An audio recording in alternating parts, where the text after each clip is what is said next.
Sesión pública de la Real Academia de la Mar para proceder a la exposición de la conferencia Creación del Consejo de Indias, a cargo del académico correspondiente don Enrique Martínez Ruiz. Excelentísimos y ilustrísimos señores, excelentísimas y ilustrísimas señoras, señores, amigos todos, sean ustedes bienvenidos a este acto que hemos organizado gracias a los buenos oficios de la Asociación Española de Ingenieros Navales, a la cual, una vez más, reiteramos nuestro agradecimiento. El presentador del conferenciante será el académico ilustrísimo señor don Mancerino González Fernández, que tiene la palabra.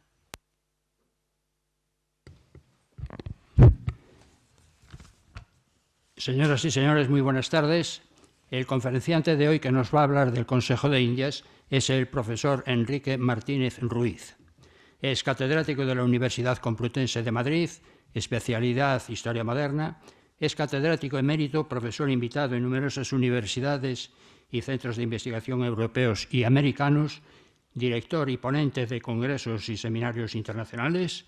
Sus líneas de investigación principales son historia de las instituciones, seguridad y orden público y, sobre todo, historia naval y militar, de la que se lo sabe todo y mucho más.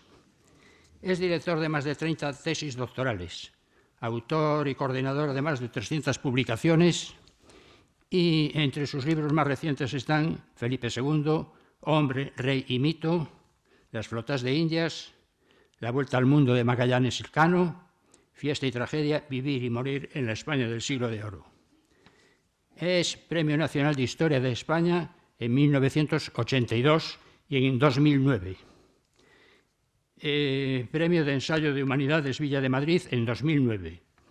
Gran Cruz de Plata al Mérito de la Guardia Civil, Grandes Cruces de primera clase de Ejército y de la Armada, Medalla de Oro de la Facultad de Derecho de la UNED, Comendador de la Orden de la Estrella Polar de Suecia, Numerario de la Academia de las Ciencias y las Artes Militares, correspondiente de la Academia Portuguesa de la Historia, correspondiente de la Real Academia de la Mar, en la que estamos ahora, y es miembro del Consejo Facultativo del Instituto de Historia y Cultura Naval. Bien, esto es su currículum, dicho a uña de caballo y de forma muy resumida. Ahí es nada. Enrique Martínez Ruiz nos va a hablar del Consejo de Indias, un organismo creado a raíz de los descubrimientos y colonizaciones que se produjeron en el Nuevo Mundo a raíz del primer viaje de Colón.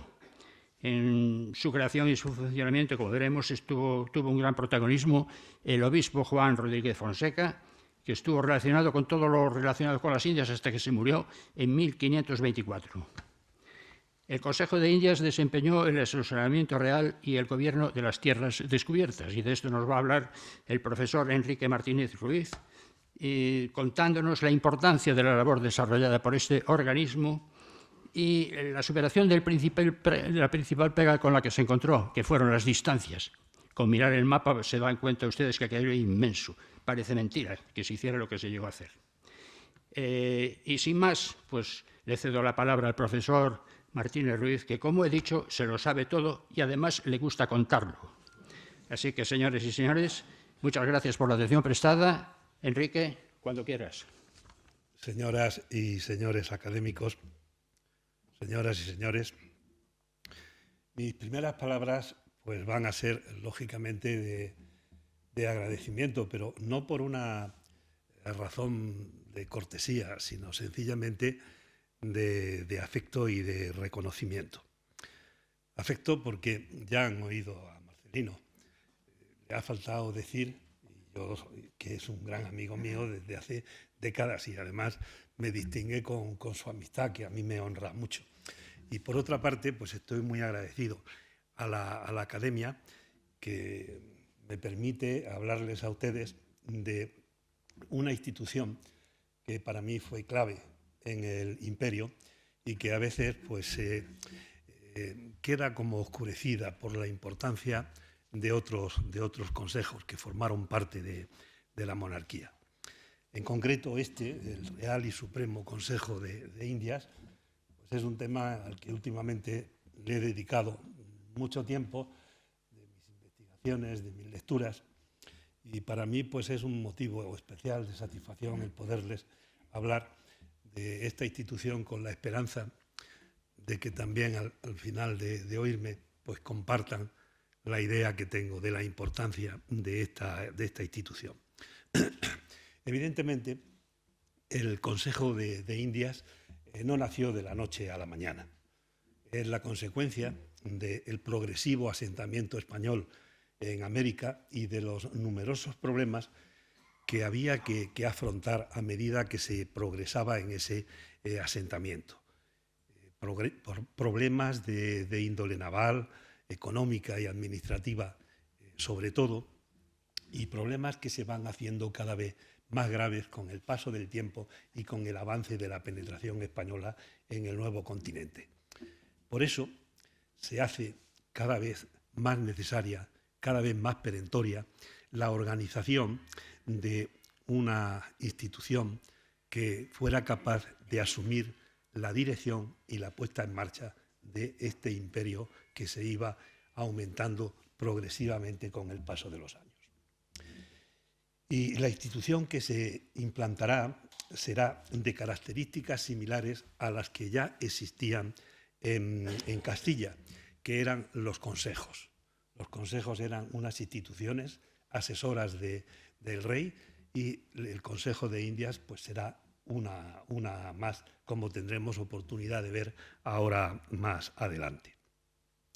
Y el inicio del camino que desembocará en la creación del Consejo de Indias podemos situarlo a mediados de abril de 1493, cuando Cristóbal Colón fue recibido por los reyes católicos.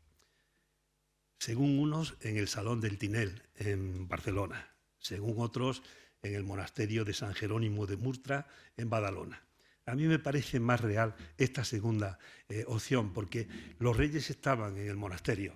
El rey Fernando estaba convaleciente de un atentado gravísimo que estuvo a punto de costarle la vida y era el lugar más lógico para recibir a Colón cuando el rey todavía no se había repuesto.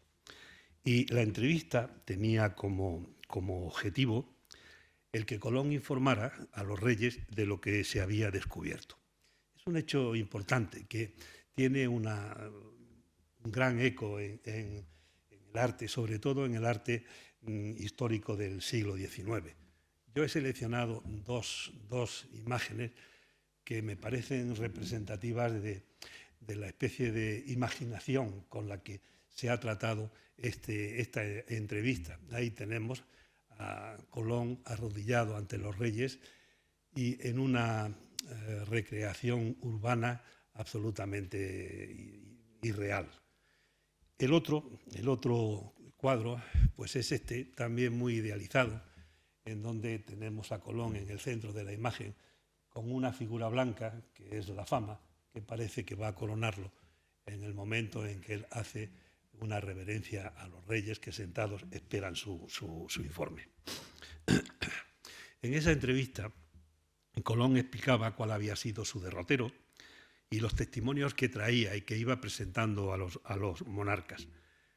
Pero Colón pensaba que había llegado a las islas que estaban delante de los legendarios reinos de Zipango y de Catay.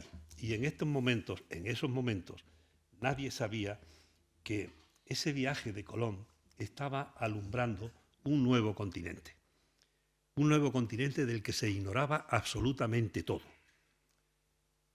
La entidad que tenía el nuevo continente fue mostrándose posteriormente a medida que progresaban las expediciones colonizadoras y descubridoras de los españoles.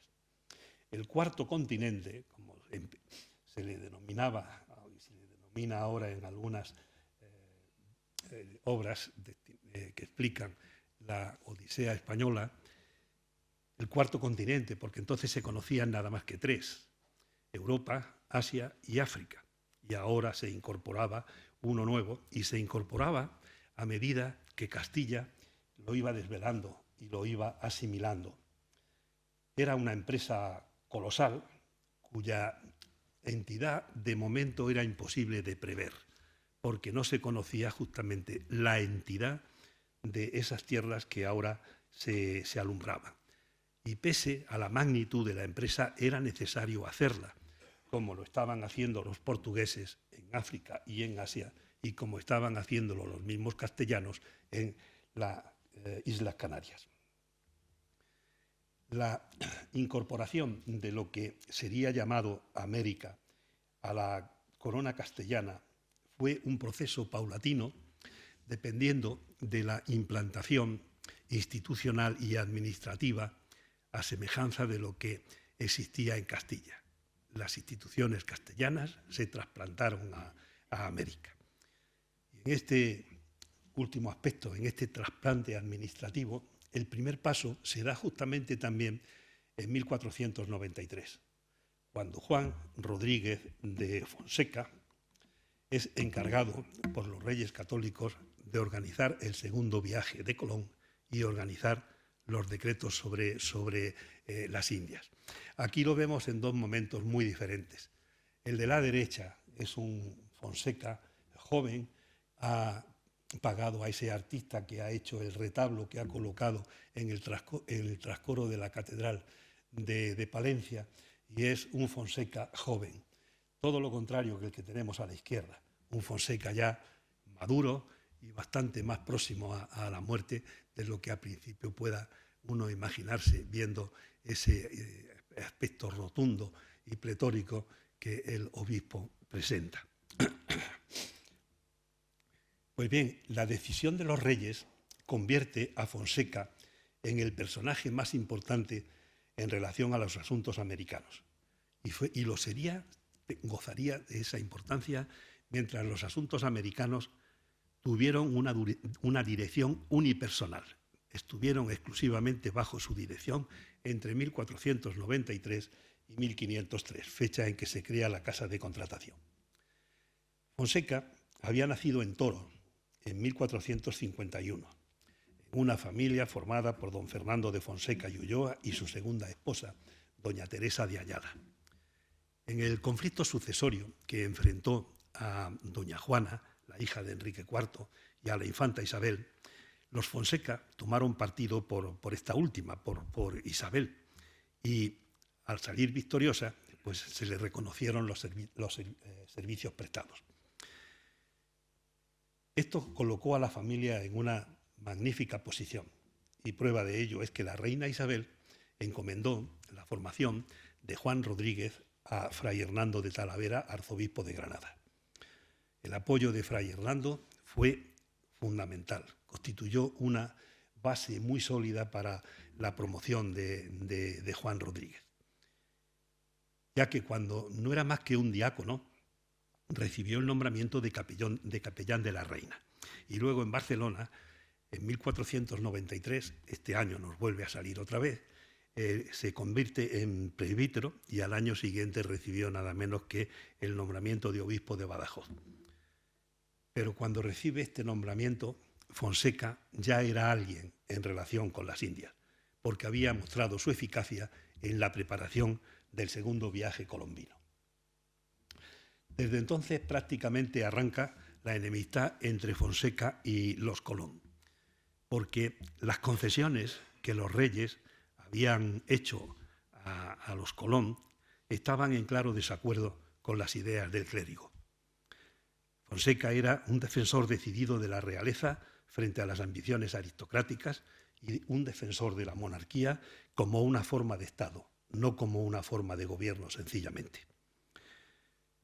En el enfrentamiento en el que mantuvo Fonseca, él salió reforzado y vio ratificadas sus facultades en 1494, porque se le ratifica como administrador de los asuntos de India. Y por otra real cédula del año siguiente, de 1495, veía cómo recortaban los reyes los privilegios que le habían concedido a Colón.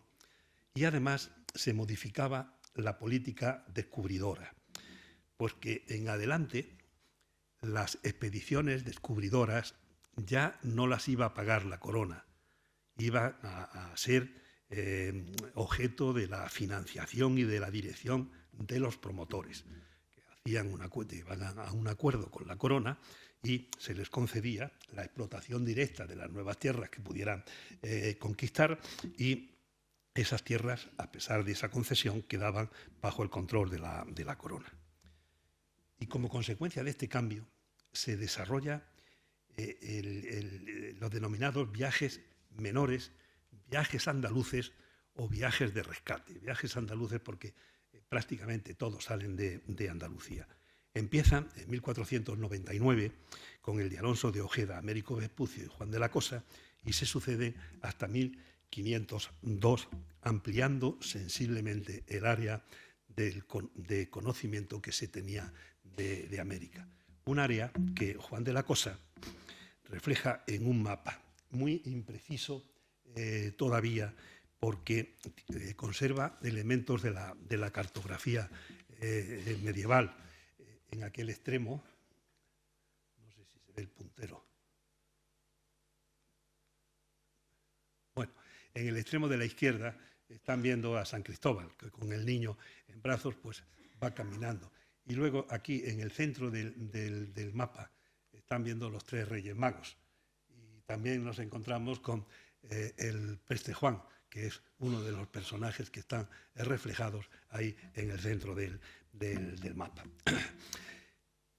A pesar de estas fantasías, el mapa empezaba a dar una idea de lo que eran las nuevas tierras descubiertas.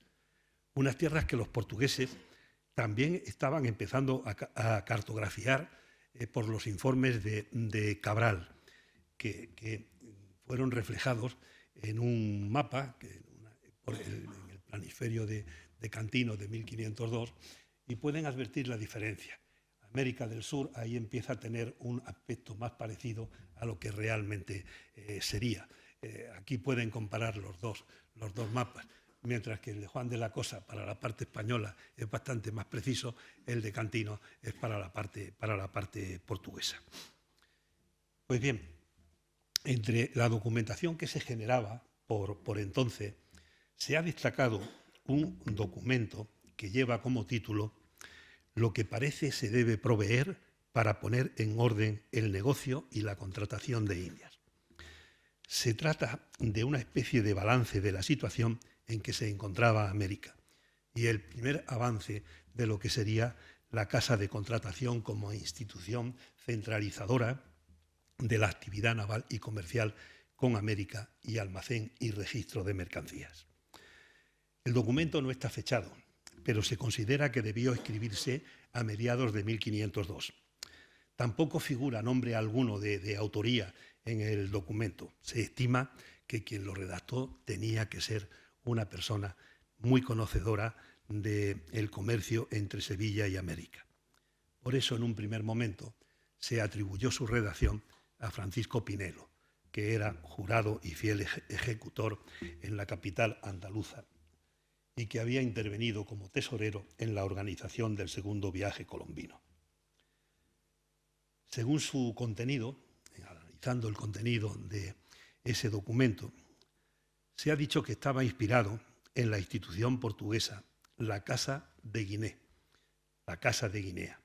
Fue una creación de don Enrique el Navegante, que se estableció primero en Lagos y luego el rey Juan II se la llevó a Lisboa y la mantuvo allí hasta el final de la institución. Y además le cambió su nombre. A partir de ese momento ya se llamaría Casa de la India. Pues bien, al margen de quien fuera su autor, algunos se lo atribuyen a Fonseca, el memorial en cuestión sirvió como referente para la elaboración de las ordenanzas reales de la Casa de Contratación, publicadas el 20 de enero de 1503. Ahí tienen 2 imágenes. La de la izquierda es el frontispicio de la publicación de las referidas ordenanzas. Y luego en la derecha ven ustedes un círculo que rodea a unas edificaciones que había en el Arenal, en Sevilla, cerca del río. Precisamente por temor a las inundaciones, la Casa de la Contratación se trasladó a los Alcázares, al patio de los Almirantes, y allí se mantuvo hasta el final de su existencia, hasta que fue trasladada a Cádiz. Poco después de su creación, la reina nombraba a los 3 personajes fundamentales de la casa, que fueron el doctor Sancho de Matienzo, que sería el tesorero presidente, Francisco Pinelo como factor y Jimeno de Vibriesca como contador y escribano. Pues bien, los 3 designados podemos considerarlos como hombres de Fonseca. Y cuando se preveía el final de la reina Isabel, Fonseca fue enviado a Flandes como embajador extraordinario. La misión era muy complicada. Tenía que hacer realidad los deseos de Fernando el Católico, que quería que su hija, Juana, y su yerno, Felipe el Hermoso, no vinieran a Castilla y que Juana le hiciera un poder general para que él pudiera gobernar en su nombre el reino de la corona de Castilla con toda libertad. En su gestión, Fonseca lo único que consiguió fue ganarse la animadversión de los flamencos y, por supuesto, tanto de Juana como de Felipe. Así que cuando llegaron al reino de Castilla, la corona de Castilla, Fonseca fue postergado. Pero recuperó muy pronto su influencia cuando murió Felipe el Hermoso. Y desde 1507 se abre un periodo de gran influencia del obispo que se mantendría hasta la muerte de Fernando el Católico. Esos años son claves realmente para el futuro del asentamiento español en América.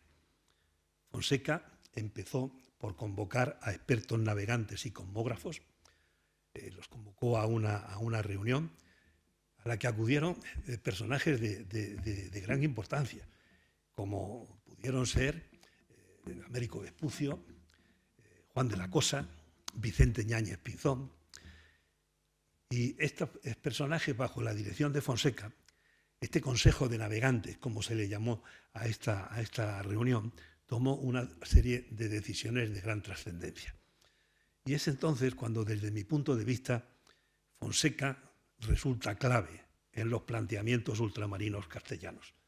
Su presencia en estos años y lo que decide constituyen un auténtico punto de inflexión de extrema importancia. Porque bajo su influencia, bajo su dirección, se abandonaba el sistema que presentaba la colonización portuguesa. Los portugueses, en definitiva, lo único que estaban haciendo era crear una serie de factorías, una serie de pequeños enclaves que eran como las etapas que necesitaban sus barcos en la navegación hacia las Indias y en pos de las Molucas. Eran sencillamente factorías sin mayor importancia. Con Fonseca la idea se cambia. Fonseca quiere establecer grandes asientos territoriales y administrativos en el continente y esos grandes asientos que él propugnaba se van a convertir en el futuro de la colonización española. Con la muerte de Fernando el Católico, Fonseca volvió a quedar relegado entre 1516 y 1518. Durante la regencia del cardenal Cisneros y con la llegada del emperador, cuando el emperador a uno de los nobles que le acompañaban en su cortejo, a Jean Sauvage, lo encarga de la negociación de los asuntos indianos. Pero muy pronto volvió a disfrutar de la influencia que se le había negado en esos momentos, porque Cisneros murió y desaparece con él uno de los grandes enemigos de Fonseca, y luego él va a ser designado sucesor de Sauvage en los asuntos indianos. Y por entonces, mientras se está produciendo esta especie de juego cortesano, desde 1519 ya funcionaba una sección dentro del Consejo de Castilla que se ocupaba de los asuntos de ultramar. Y adquirió bastante relevancia cuando el rey se marcha a Alemania para asumir el trono imperial en el Sacro Romano Imperio Germánico, y queda como regente Adriano de Utrecht, que es también el que se va a encargar de los asuntos de ultramar mientras el emperador estuvo fuera. Ahí tenemos a los dos personajes, que además son dos cuadros que a mí me parecen bastante reales de la edad, porque representan la edad que tendrían entonces ambos personajes. Y casi por entonces llegaba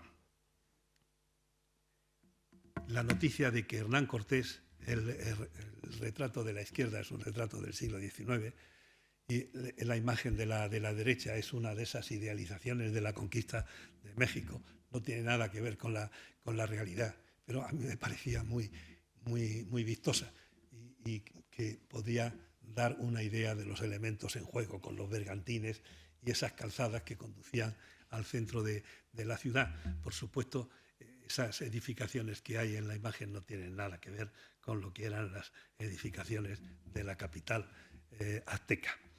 Incorporaba de esta forma Hernán Cortés el imperio azteca, que se llamaría México o la Nueva España, una extensión extraordinaria que amplió mucho las tierras que dependían de la corona.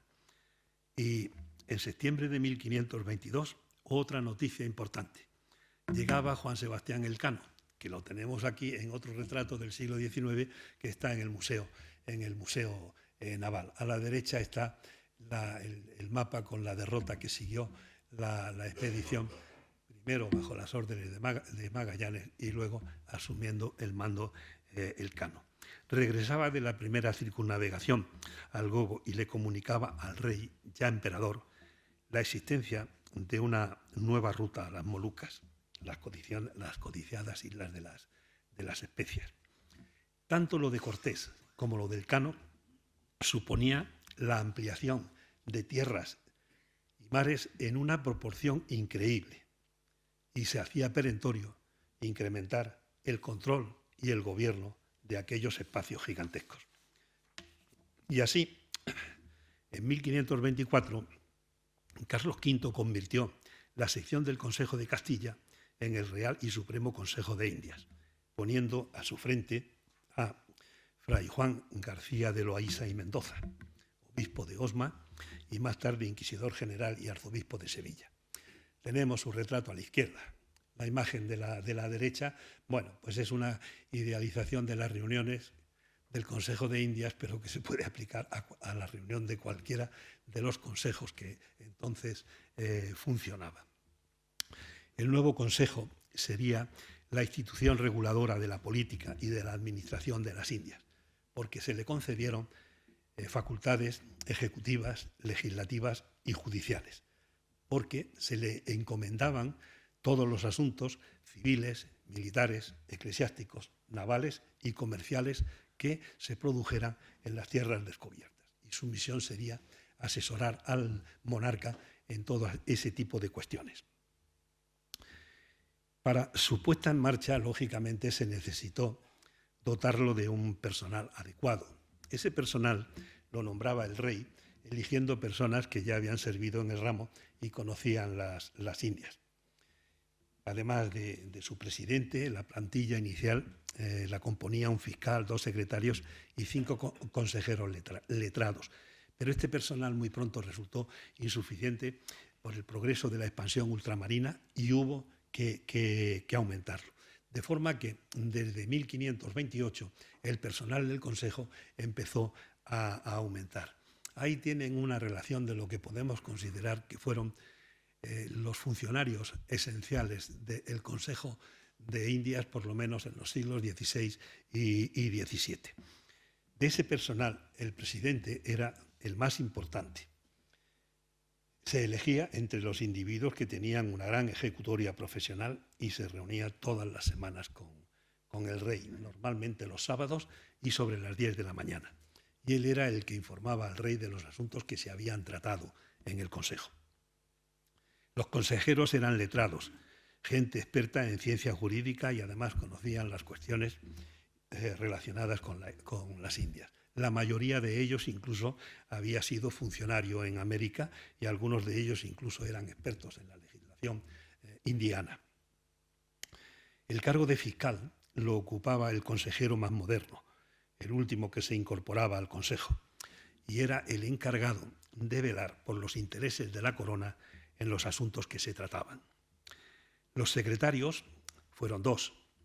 Uno para asumir los asuntos relativos a la Nueva España, a México.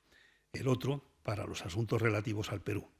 Eran los encargados de recibir, ordenar y presentar los asuntos de sus respectivos virreinatos y sus tareas estaban auxiliadas por los oficiales de los secretarios. Y el canciller pues era un personaje inicialmente importante, fue una concesión que hizo Carlos V a uno de los componentes de su séquito. Era el que tenía el depositario del sello real y con el que se autentificaban todos los documentos. Él cobraba una cierta cantidad cada vez que ponía el sello en alguno de los documentos, y luego el cargo fue suprimido más adelante. Y además, como están viendo ahí en la imagen, pues empezaron a aparecer un tesorero, 4 contadores, 2 tenientes fiscales, un abogado, en fin, y todo ese personal subalterno que figura al final de la relación. En cuanto a su plenitud y definición institucional, el Consejo la alcanzó con Felipe II. Se inscribió en ese momento en lo que fue el régimen polisinodial, en donde el Consejo de Castilla era el que mantenía la preeminencia. Ahí tienen dos columnas, unos están los consejos territoriales, el otro son los consejos temáticos o que se ocupaban de los asuntos, y vemos como el Consejo de Indias figura en la columna de la izquierda. Y con Felipe II también el Consejo de Indias empieza a cargarse de funciones, porque a partir de 1571 se completan las actividades científicas al dotarlo de un cronista o guionista mayor de Indias, cuya misión era escribir la historia de las Indias, un cosmógrafo. Luego el puesto fue duplicado. Era el que informaba al personal del Consejo de la navegación y de los descubrimientos, y un astrónomo que conocía las estrellas y constelaciones, un conocimiento importante porque daba información del cielo que se veía en los 2 hemisferios, y esas referencias suyas podían ser muy útiles para la navegación. Finalmente, en 1595 se le incorpora un catedrático de matemáticas. Así tenemos en plenitud al Consejo de Indias. Pero con Felipe II también se va a introducir una variante en la administración gubernamental de la corona que va a repercutir directamente en los consejos, incluido el de Indias. Se trata de la creación y empleo de las juntas o comisiones particulares. La complejidad creciente del gobierno de una monarquía que está extendida en los 4 continentes del mundo entonces conocido. Ahí tenemos una idea de lo que eran las posesiones de Felipe II.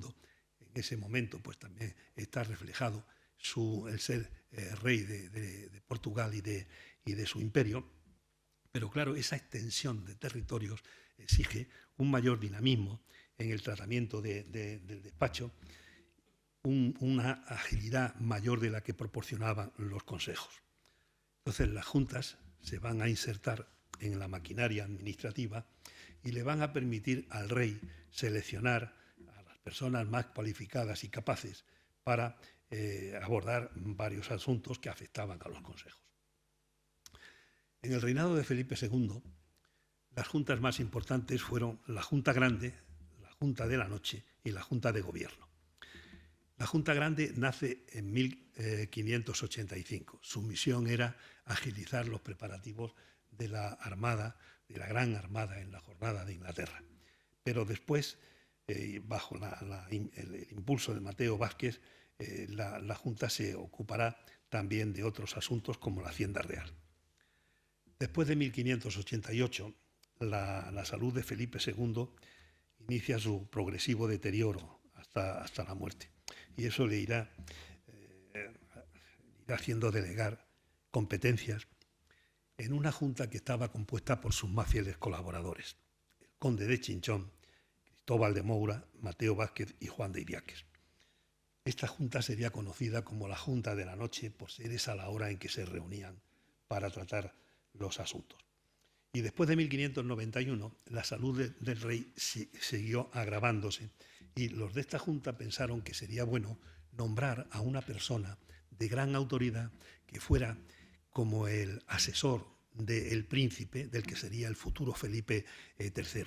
Y pensaron que ese personaje de importancia podía ser el archiduque Alberto, que en ese momento estaba de virrey en Portugal. Finalmente, en 1593, el rey acepta esta especie de sugerencia y en 1593 añade a la Junta el marqués de Velada y el archiduque. Y estos 5 constituirían la Junta de Gobierno. Resulta muy difícil dilucidar las funciones de la Junta de Gobierno de la Junta de la Noche. Así, en general, podemos decir que la Junta de la Noche, con el rey, establecía las líneas generales de la política, las líneas maestras del gobierno, y la Junta de Gobierno era la que se encargaba de llevarlas a la práctica. Estas 3 fueron las juntas más importantes en el reinado de Felipe II, pero no fueron las únicas. Y en el siglo XVII se produce una auténtica floración de juntas, particularmente en el reinado de Felipe IV, cuando se consuma el despliegue y la consolidación de este sistema en el aparato administrativo gubernamental de la corona. ¿Eran necesarias estas juntas? ¿Realmente los consejos estaban tan atascados de asuntos? Pues en lo que respecta al Consejo de Indias, la Junta de Comercio, la del Almirantazgo, la de Armadas, las juntas consultivas para Indias, las juntas para la administración de las Indias y las juntas de Hacienda y de Guerra de Indias son el mejor exponente del asesoramiento que necesitaba el Consejo en el gobierno y la necesidad de agilizar ese despacho de los asuntos. Claro, con el paso de los años, pues la burocracia fue complicándose. El Consejo de Indias, como los demás, experimentó un aumento de consejeros y de los subalternos, y en el siglo XVII el Consejo pasa por una delicada situación económica, hasta el punto de que el abono de los salarios era tan irregular que a los funcionarios se le adeudaban cantidades nada desdeñables, lo que por un lado abrió las posibilidades a la corrupción y por otro favoreció la venta de oficios, que era un recurso habitual de la corona, vender cargos para conseguir unos ingresos complementarios. Pues bien, en el caso del Consejo de Indias, la venta de oficios empezó en 1604. Empezó por venderse la plaza de escribano, la menos comprometida. Luego, en la década de los años 1630, se vendieron otros ya más importantes, el de receptor y los contadores. Pero es que para entonces ya estaba en marcha una práctica que consistía en conceder a los herederos de los que estaban ocupando un cargo, ese cargo que estaban ocupando sus predecesores cuando morían o cuando se retiraban. En el reinado de Carlos II se podía comprar incluso el cargo de fiscal y de los consejeros, aunque los compradores no tuvieran la preparación necesaria para ocupar esos cargos. En cuanto al funcionamiento, el Consejo estuvo sin reglamentación específica durante algunos lustros, rigiéndose por las ordenanzas del Consejo de Castilla. Pero en 1542 ya aparece el primer reglamento, que se amplía y se completa en 1571 y adquiere su mayor definición en 1636. Ahí tenemos la carátula de uno de los tomos que componían estas ordenanzas. Y para cumplir adecuadamente con sus cometidos, en el Consejo funcionaron tres salas: la de Gobierno, la de Justicia y la Contaduría. La sala de Gobierno era la más importante de todas, porque tenía una gran amplitud de atribuciones, y además sobre ella recayó lo que podemos considerar la administración del Imperio español. En la sala se distinguían los asuntos de gobierno temporal y los asuntos de gobierno espiritual. Por lo que respecta al gobierno temporal, yo he recogido ahí lo que me parece más significativo de sus atribuciones. Especialmente importante era la primera, porque era en realidad de donde se gestionaba todo lo que era la política de acción en América. La segunda es algo más complementario, porque a pesar de que elaboraba las normas y las leyes, en realidad era el encargado de que se aplicaran. Por supuesto, vigilaba la mejora de la administración indiana, porque tenía facultades para crear nuevos virreinatos si se consideraba necesario, crear nuevas gobernaciones o cargos nuevos si se juzgaba que con ellos pues iba a conseguir una administración más eficaz. Importante fue el hecho de que pudiera proponer al rey las personas para los cargos que iban a ocupar en América, y además vigilar su comportamiento. Pero en este sentido, cuando se creó la Cámara de Indias, una institución similar a la Cámara de Castilla dependía del Consejo de Castilla, y la Cámara de Indias va a depender del Consejo de Indias. Pues esta, a pesar de que fue una institución intermitente, va a ser la más importante de las instituciones en relación con el reparto de mercedes, de dignidades y de cargos en el nuevo mundo. Igualmente, pues controlaba el flujo de gente a América y la posible llegada de libros y de escritos que pudieran considerarse lesivos para la monarquía o para la religión. Y en cuanto al gobierno espiritual, pues he hecho lo mismo. He hecho una especie de resumen de lo que considero que era fundamental. El primero, pues bueno, es el encargado de velar por los derechos espirituales que concedía el Papa y su aplicación en América.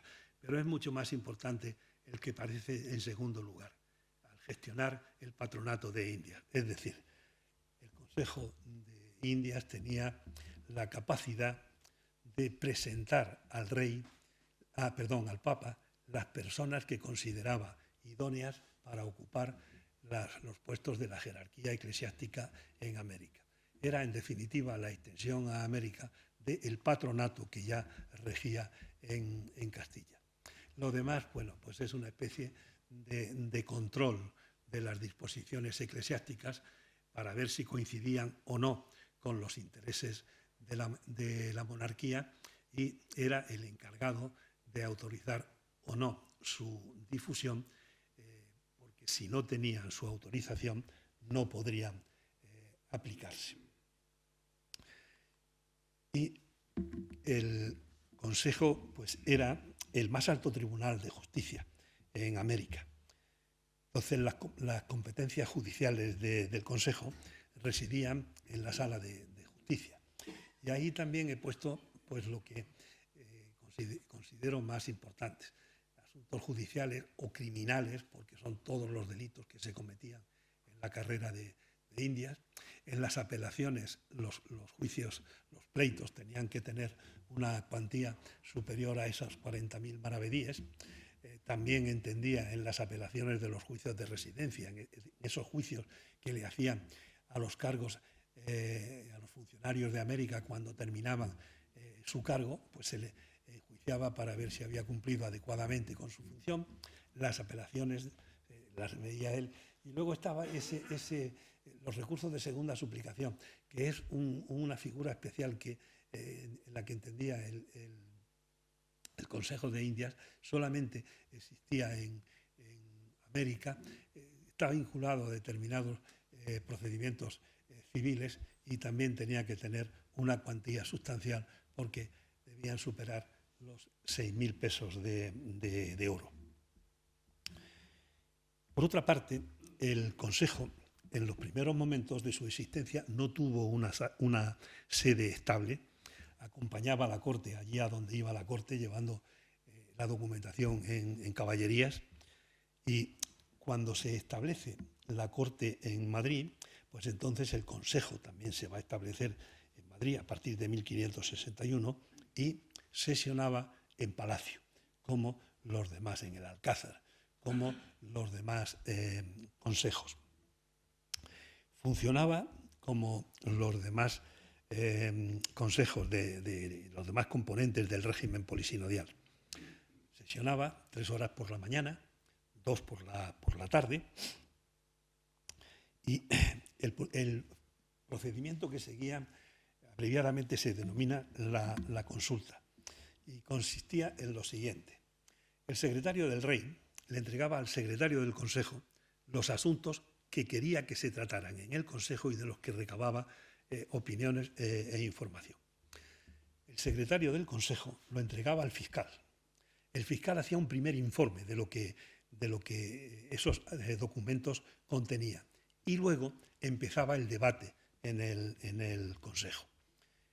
Una vez que se consideraba que el asunto estaba suficientemente tratado, se elevaba al rey un escrito con la solución y la determinación que se había adoptado en la reunión. Si esa determinación era por unanimidad, así se hacía constar. El Consejo, reunido en pleno, por mayoría, por unanimidad, y explicaba la solución. Pero si no se adoptaba por unanimidad, se recogían también las opiniones de los discrepantes, explicando quiénes eran y en qué consistía esa diferencia con la opinión más general. Esto llegaba, el secretario la recogía, se la entregaba al secretario real y el secretario real al rey.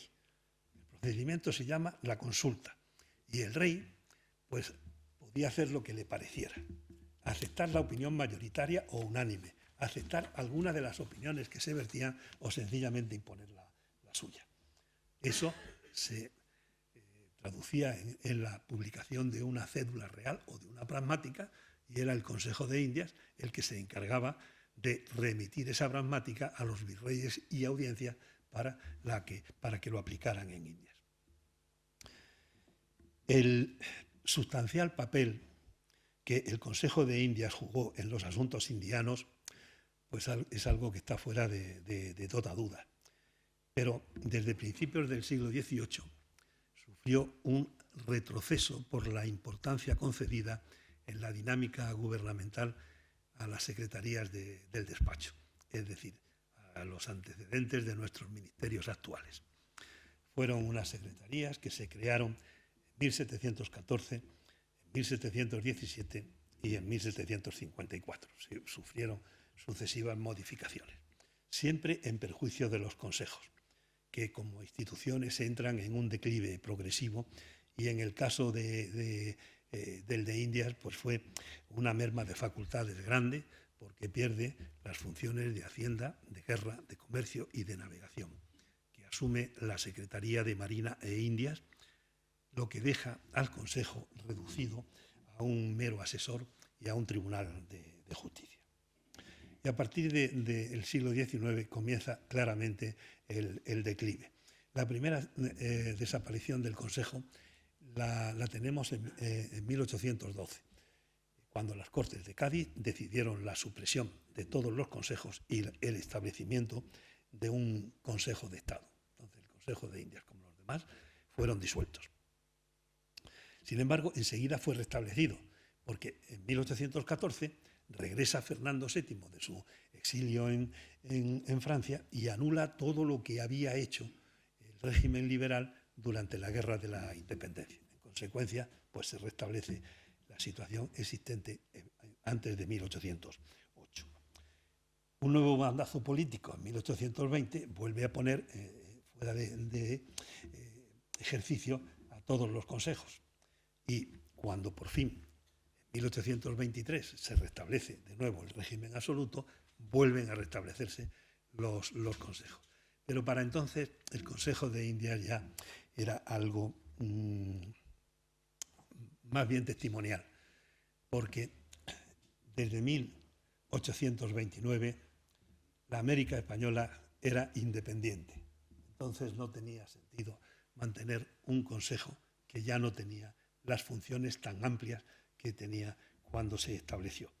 Y en 1834 fue suprimido definitivamente. Para terminar, quiero destacar dos cuestiones en favor de lo que supuso el Consejo de Indias. La primera se refiere a la labor legislativa. Al principio, en América se aplicaban las leyes de Castilla, pero luego se fue configurando el propio corpus legislativo americano, y el auditor de Nueva España, Vasco de Puga, hizo una primera compilación en 1563. Esa compilación fue superada por Diego de Encinas, por la que hizo Diego de Encinas, que era del Consejo de Indias, y que se publicó en 1596. Pero la verdadera compilación del derecho indiano lo tenemos en la recopilación que se publica con la autorización real de Carlos II. Había sido elaborada por Antonio León Pinelo y Juan de Solórzano Pereira. Es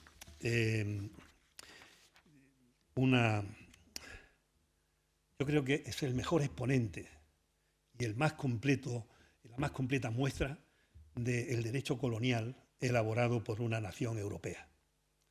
Es cierto que disposiciones de su contenido pudieron no aplicarse debidamente, porque al fin y al cabo el contenido de la recopilación pues quedó a la iniciativa de las autoridades y funcionarios encargados de aplicarlas.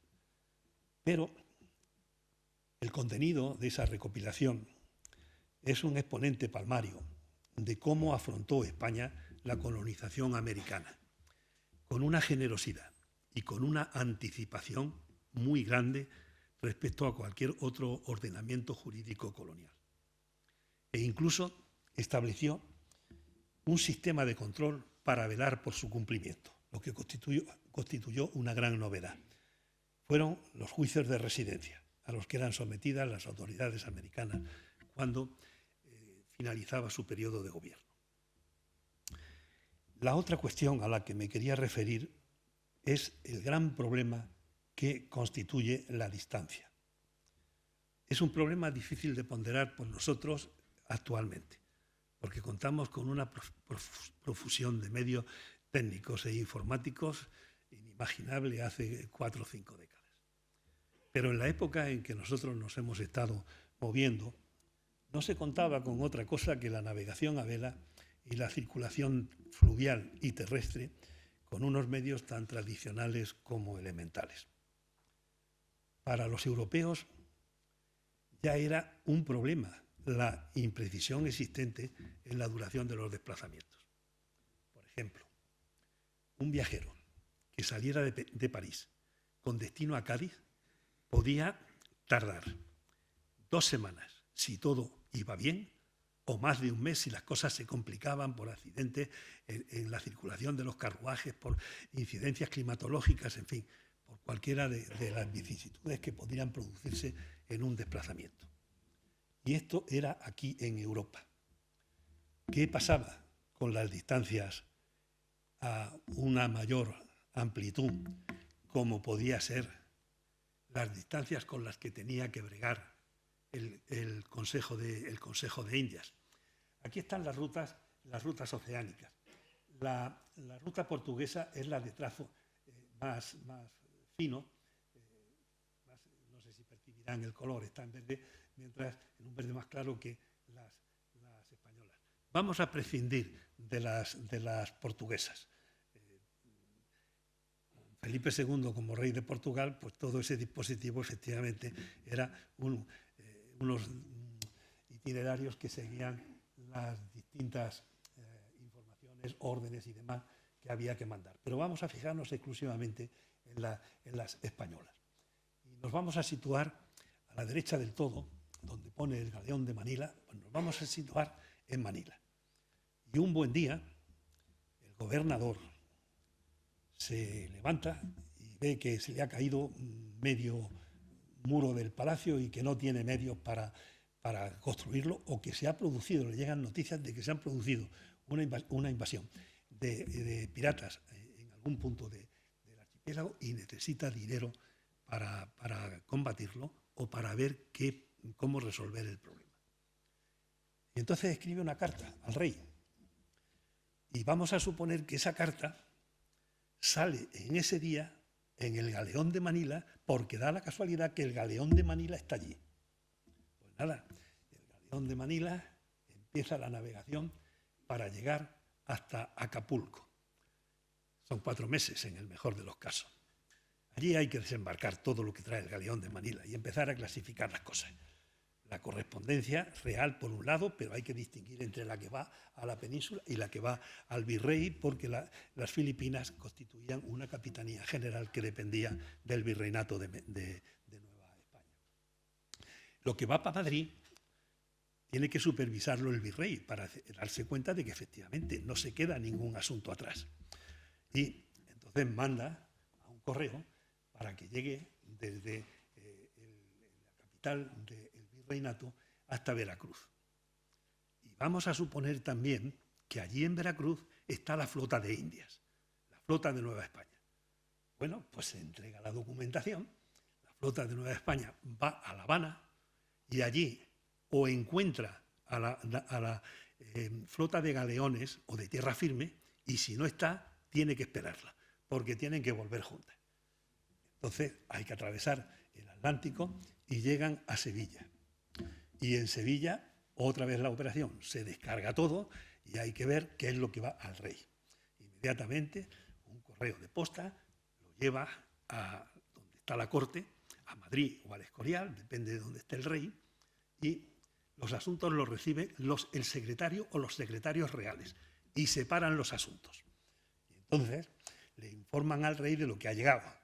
El rey se puede quedar con algunos asuntos o le dice a los secretarios esto al Consejo de Indias. Entonces, el secretario real lo lleva al secretario del Consejo, se trata por ese procedimiento de la consulta que hace un momento les relataba yo, y se le comunica al rey el resultado.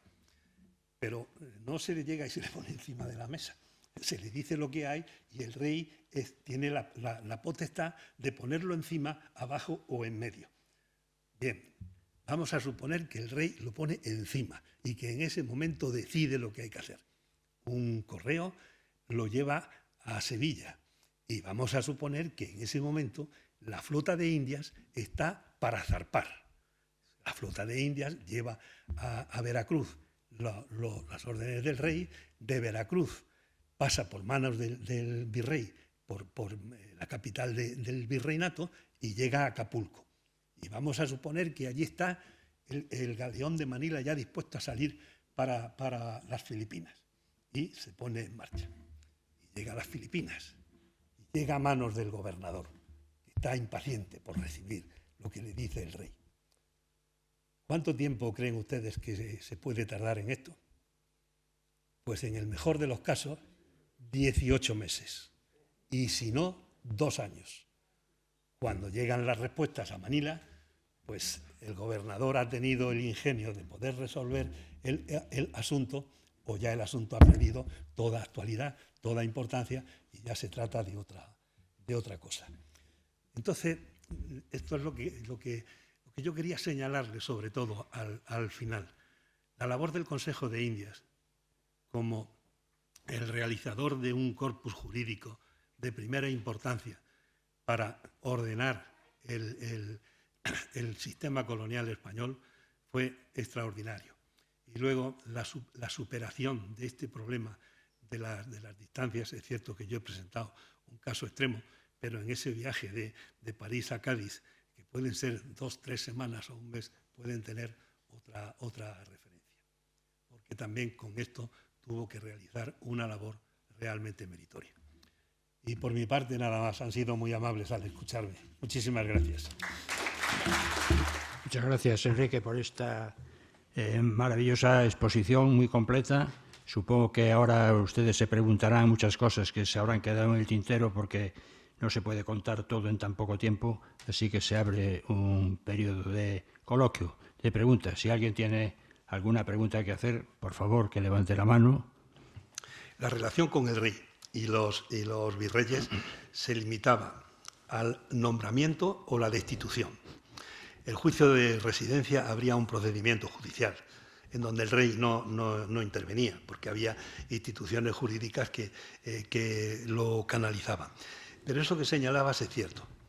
En no pocas ocasiones los jueces podían pensar, si a mí ahora me nombran para este mismo cargo en América y yo tumbo la gestión que ha hecho este personaje al que estamos enjuiciando, me pueden luego devolver la moneda. Y entonces sí podía ser que en muchos momentos se aplicara un juicio muy poco severo para sentenciar definitivamente los juicios de residencia. Se dieron casos de que efectivamente se aplicó una gran dureza y para eso también estaba el Consejo, para que las apelaciones de los que no estaban de acuerdo con el juicio que se había hecho pudieran recurrir a él. Se nombra a Fonseca el responsable de los asuntos de Indias.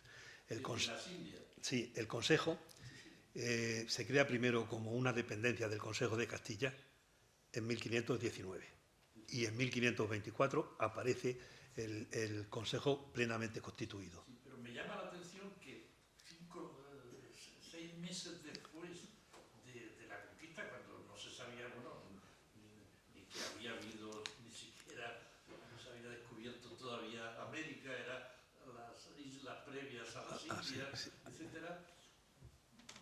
¿Quién tuvo la idea y por qué de dotar de relevancia administrativa, llamémosle así, a esa realidad que Colón les había traído? Porque los ritmos, que no eran solo del tiempo de los viajes y de la duración, etcétera, me sorprende la agilidad en la creación de una con relevancia y dotar de importancia a una novedad verbal que traía Colón, que no era todavía el hecho del descubrimiento. Es decir, es que... Sí, es que... quisiéramos que hoy la meditación fuera tan rápida. ¿Quién le influyó a los reyes para ser conscientes de que había necesidad de dinamizar administrativa, burocrática o de supervisión esa nueva realidad? Sí, vamos a ver, es que en esos momentos había en el ambiente pues un gran atractivo, que era hacerse con el comercio de las especies, porque daban un rendimiento mayor que el oro o que cualquier otro negocio. Los portugueses estaban ya en Malaca y estaban casi en las puertas de las Molucas. Y de buenas a primeras, Colón llega con una propuesta que no ha sido aceptada en Portugal, porque a don Manuel el Afortunado no le interesaba nada abrir una nueva vía cuando ya estaban prácticamente en las Molucas. Y entonces dice que navegando hacia Poniente se puede llegar a las Indias. Si se encuentra una ruta más rápida que la que tenían los portugueses, el negocio hubiera sido espectacular. Y de eso se dio cuenta tanto Fernando el Católico como Fonseca y los personajes que estaban trabajando en lo que iba a ser el germen de la casa de contratación. Entonces había un núcleo que estaba convencido de que el futuro iba por ahí. Y fue una decisión importante, porque cuando Castilla termina la conquista del Reino de Granada en 1492, su destino manifiesto, por decirlo de alguna forma, hubiera sido continuar la expansión en el norte de África. Era la línea de progresión de esa trayectoria que había tenido durante la Edad Media.